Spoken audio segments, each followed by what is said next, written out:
Bharatiya Janata party के एक नेता राम माधव जो आरएसएस से आए हैं, वो अमेरिकी जमीन में जाकर भारत का अपमान करते हैं, यह कहते हुए कि अमेरिका ने हमसे जो भी कहा हमने वो मान लिया, अब आप हमसे क्या करना चाहते हैं।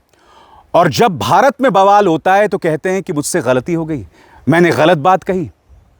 राहुल गांधी ने इस पर करारा प्रहार किया है आरएसएस पर, और वो कह रहे हैं कि ये राष्ट्रीय सरेंडर संघ है, यानी कि राष्ट्रीय आत्मसमर्पण संघ। कहीं ना कहीं राहुल गांधी इस बात की ओर इशारा कर रहे हैं कि किस तरह से विनायक दामोदर सावरकर ने करीब 1 दर्जन चिट्ठियां लिखी थी अंग्रेजों को माफीनामे की। कहीं ना कहीं इस संदेश के जरिए राहुल गांधी ये कह रहे हैं कि हमारे स्वतंत्रता संग्राम में आरएसएस का कोई योगदान नहीं था।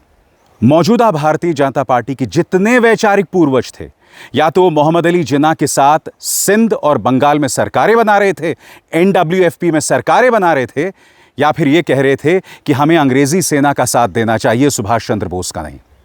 सबसे पहले मैं आपका ध्यान खींचना चाहूंगा राहुल गांधी ने दरअसल क्या कहा है। आपकी स्क्रीन पर राष्ट्रीय सरेंडर संघ, फर्जी nationalism in Nagpur, pure servility in USA, Ram Madhav has only revealed Sangh's true nature. यहां पर राहुल गांधी कह रहे हैं कि यह राष्ट्रीय आत्मसमर्पण संघ है, यह फर्जी राष्ट्रवाद है नागपुर का, और अमेरिका में जाकर पूरी तरह से नतमस्तक हो गए। राम माधव ने कहीं ना कहीं आरएसएस के सही चरित्र को दुनिया के सामने रखा है। दोस्तों, मुझे ताज्जुब नहीं होना चाहिए राहुल गांधी के इस बयान के बाद उन पर एक और मुकदमा हो जाए, क्योंकि आप जानते हैं कि आरएसएस और प्रहार को लेकर उनके ऊपर पहले ही मुकदमा हो चुका है। लिहाजा मुझे ताज्जुब नहीं होना चाहिए कि जो काम राम माधव ने किया है और इस पर जो राहुल गांधी आरएसएस पर प्रहार कर रहे हैं, कोई उन पर मुकदमा भी कर दे। सबसे पहले दोस्तों, मैं आपको बतलाना चाहता हूं कि राम माधव ने अमेरिकी जमीन में जाकर दरअसल कहा क्या। आपके स्क्रीन पर दोस्तों राम माधव सवाल करते हुए कहते हैं, भारत ने ईरान से तेल खरीदना बंद करने पर सहमति दी, हमने रूस से तेल खरीदना भी रोकने पर हामी भरी, जबकि विपक्ष ने काफी आलोचना की। भारत ने बिना ज्यादा कुछ कहे 50% टैरिफ भी मान लिया। तो आखिर भारत ऐसा क्या नहीं कर रहा है कि वो अमेरिका के साथ काम कर रहा हो। यानी कि हमने अमेरिका की सारी बातें मान ली, तो हमसे क्या भूल हो गई जनाब। वो 3 इडियट्स का डायलॉग है ना कि जहापना तुस्सी ग्रेट हो, तोहफा कबूल करो। तोहफा, आइए सुनते हैं राम माधव ने अंग्रेजी में क्या कहा था, और जब वो अपनी बात रख रहे होंगे तो उसका हिंदी में अनुवाद भी मैं आपको बताऊंगा।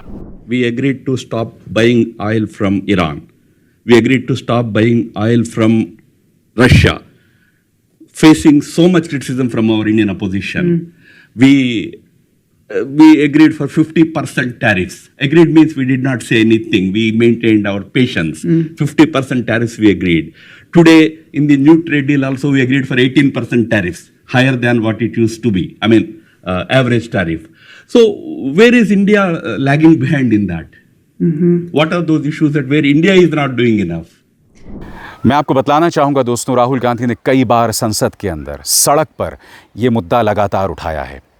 वो लगातार कहते रहे हैं कि किस तरह से भारतीय जनता पार्टी ने देश के हितों के साथ समझौता किया है अमेरिका के सामने, कई बार कहा है। और राहुल गांधी को कहने की जरूरत नहीं है, मैं आपको बताता हूं क्यों।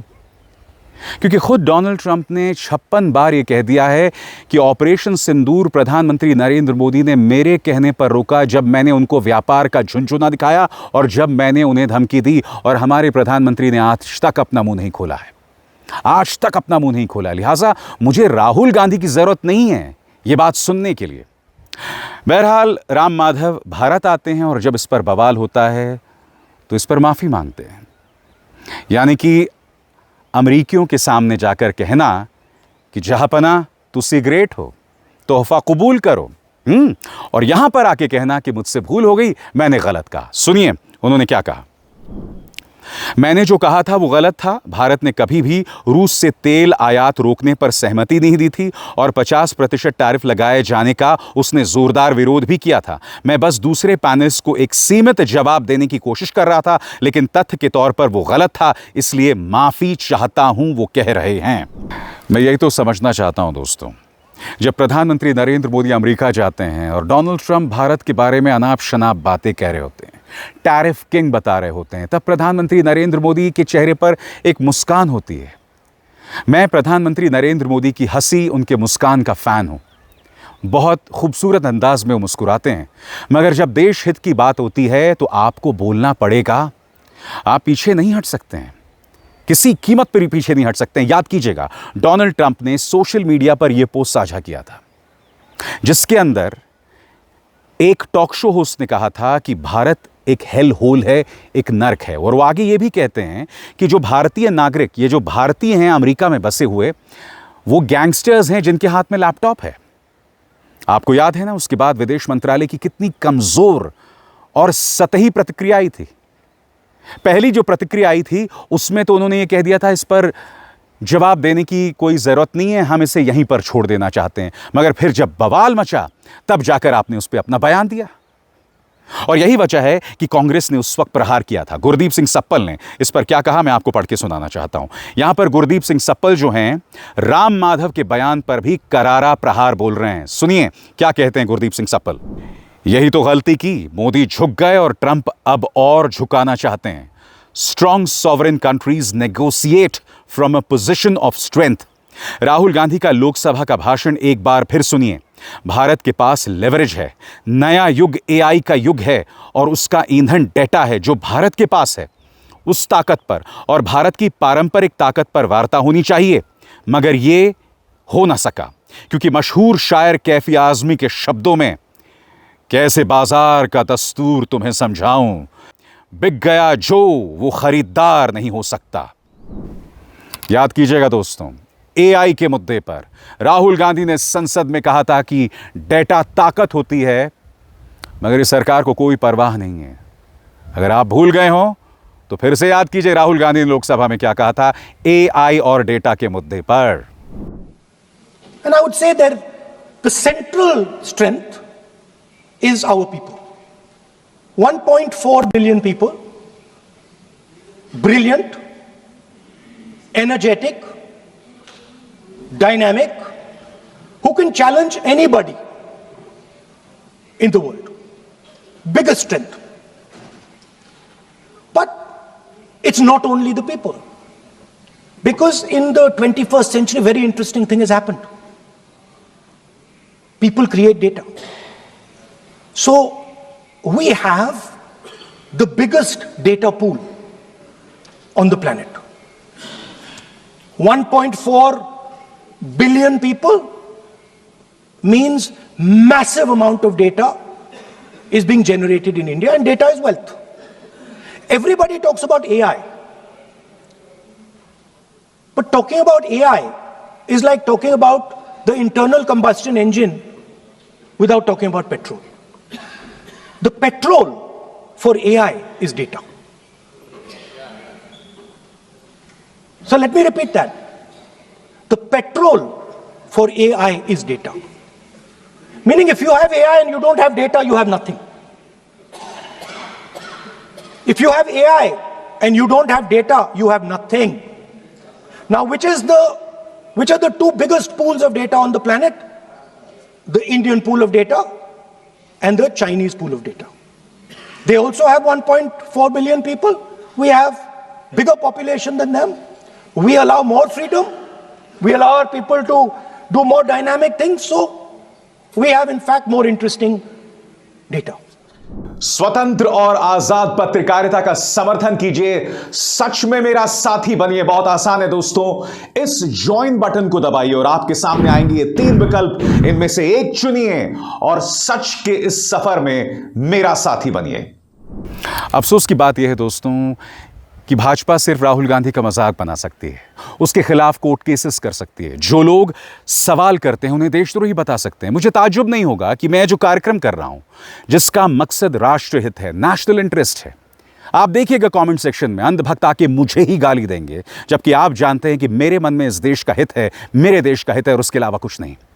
सबसे बड़ी बात, अमेरिका में भारत के पूर्व राजदूत अब यह कह रहे हैं कि चूंकि पाकिस्तान अब अमेरिका की गोद में बैठा हुआ है, अगली बार अगर पहलगाम जैसा हमला होगा तो अमेरिका भारत की किसी भी आक्रमणकारी कार्रवाई का विरोध करेगा, उसे स्वीकार नहीं करने वाला है। यह बात पूर्व एम्बेसडर कह रहे हैं। मैं आपको बतलाना चाहता हूं दोस्तों, आपके स्क्रीन्स पर यह हैं पूर्व ambassador Kenneth Juster.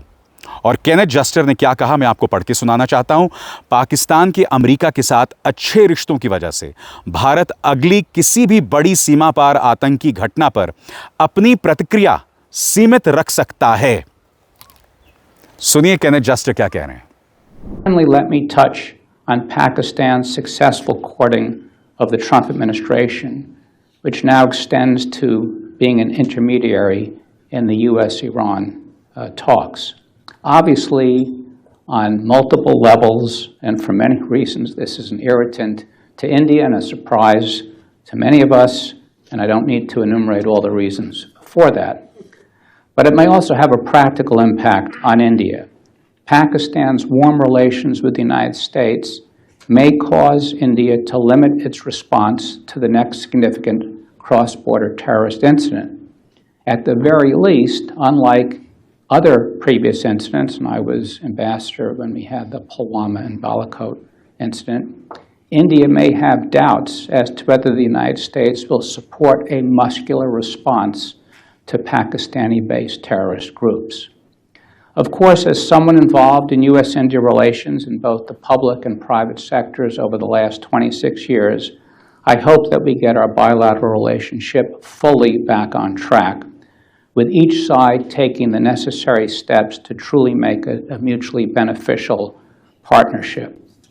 Given India's large population, its market size, its technological talent, and its growing military, its rise will be one of the most significant geopolitical stories of this century. And in my view, it's in the interests of both the United States and India for America to be a positive part of that story. Thank you. यही बात राहुल गांधी भी लगातार कहते रहे कि सरकार की वजह से चीन और पाकिस्तान करीब आ गए। इस सरकार की वजह से आज एक जिहादी general Asim Munir Donald Trump का फेवरेट आर्मी चीफ है। मैं एक बात स्पष्ट कर दूं, मुझे परवाह नहीं है कि मेरे प्रधानमंत्री जो हैं वो ट्रंप के पसंदीदा हों। मुझे परवाह है जब मेरे प्रधानमंत्री खामोश रहते हैं, कुछ नहीं कहते हैं। मुझे प्रॉब्लम है कि जब दुनिया में बड़ी बड़ी घटनाएं हो जाती हैं जिस पर हमें कड़ी प्रतिक्रिया देनी चाहिए, हम खामोश रहते हैं। मुझे प्रॉब्लम उस पर है। सबसे बड़ी बात दोस्तों, जिस तरह की चुप्पी ट्रंप के भारत को हेलहोल बताए जाने या उस भावना का समर्थन करने को लेकर जिस तरह की चुप्पी भारतीय विदेश मंत्रालय में है, या जिस तरह की कमजोर प्रतिक्रिया आ रही है, भारत के जो हितैषी हैं अमेरिका के अंदर, वो तक सवाल कर रहे हैं। दोस्तों, आपकी स्क्रीन्स पर ये एक ऑथर हैं जिनका नाम है मैरिया वर्थ। मैरिया वर्थ वो हैं जो भारत के पक्ष में, ये कहा जाए भाजपा के पक्ष में, अमेरिका के अंदर प्रचार करती हैं। अब उन्होंने क्या कहा है भारत की कमजोर प्रतिक्रिया पर, आप गौर फरमाएं। मैरिया वर्थ कहती हैं कि अगर भारत इसी तरह की कमजोर प्रतिक्रिया देता रहेगा तो अमेरिका इसका बेजा और नाजायज फायदा उठाएगा। और तब भारत क्या करेगा? गौर फरमाइए मारिया क्या कहती हैं। मुझे पूरा यकीन है कि अमेरिका के राष्ट्रपति द्वारा भारत को हेल होल कहने पर भारत की ये शांत संयमित प्रतिक्रिया पश्चिम में सम्मानजनक ऑनरेबल नहीं मानी जा रही, बल्कि इसे कमजोरी के तौर पर देखा जा रहा है। इससे उन्हें भारत को और ज्यादा दबाने या परेशान करने की हिम्मत मिल सकती है। सोशल मीडिया पर जो हमले हो रहे हैं वो पहले से ही बहुत खराब हैं, खतरनाक हद तक। मैं समझना चाहता हूं दोस्तों कि भाजपा का ऐसा कौन सा सीक्रेट है डोनाल्ड ट्रंप के पास कि हम खामोशी अख्तियार किए हुए हैं।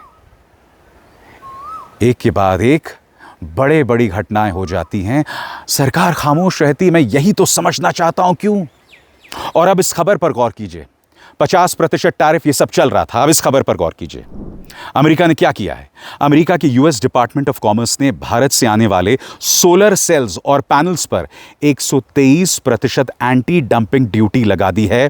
यह अभी शुरुआती है और आप जानते हैं बहुत ज्यादा है। क्यों?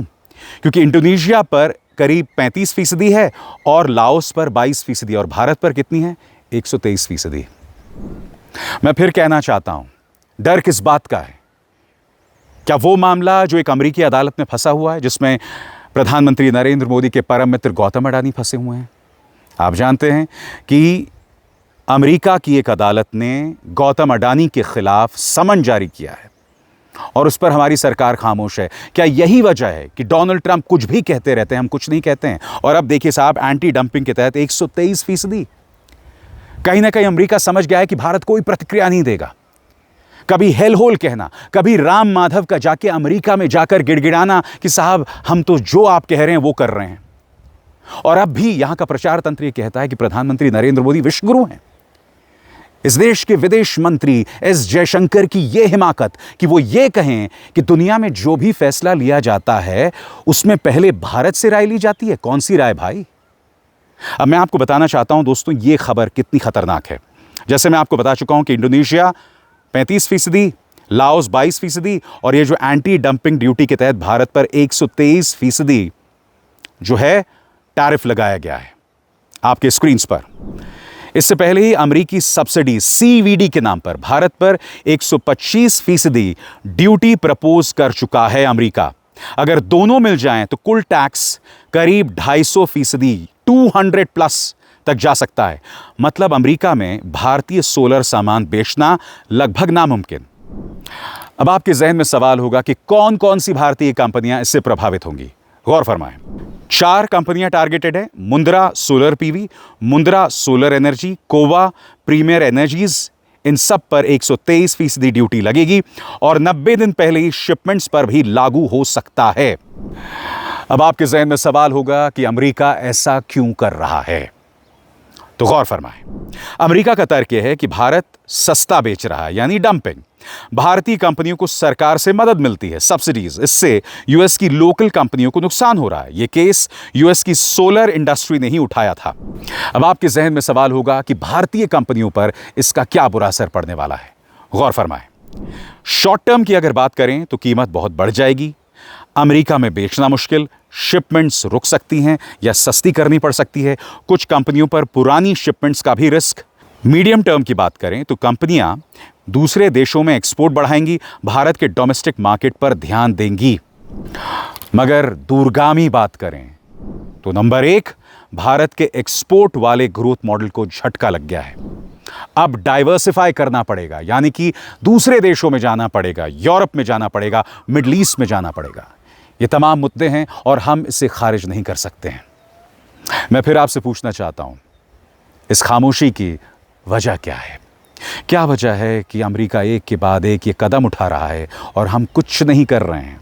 और गांव-गांव इन्होंने अपने व्हाट्सएप के जरिए, अपने पालतू गोदी मीडिया के जरिए ये प्रचार फैला दिया है कि प्रधानमंत्री नरेंद्र मोदी विश्व गुरु हैं। मुझे बताइए साहब, क्या विश्व गुरु की ऐसी हरकतें होती हैं?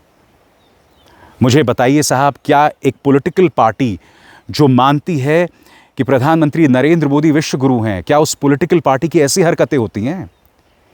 डोनाल्ड ट्रंप कुछ भी कहते हैं, हम खामोश रहते हैं।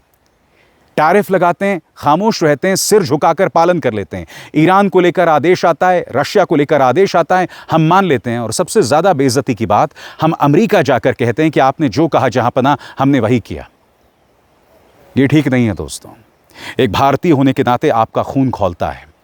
अफसोस की बात यह है कि ये खबर कोई गोदी मीडिया आपको नहीं दिखाने वाला है, कोई इसकी चर्चा नहीं करेगा, क्योंकि किसी में हिम्मत नहीं है। और हम तथ्यों के आधार पर ये खबरें आप तक लाते हैं, और हम तथ्यों के आधार पर ये खबरें आप तक लाते रहते हैं और आगे भी लाते रहेंगे। अभिसार शर्मा को दीजिए इजाजत। नमस्कार।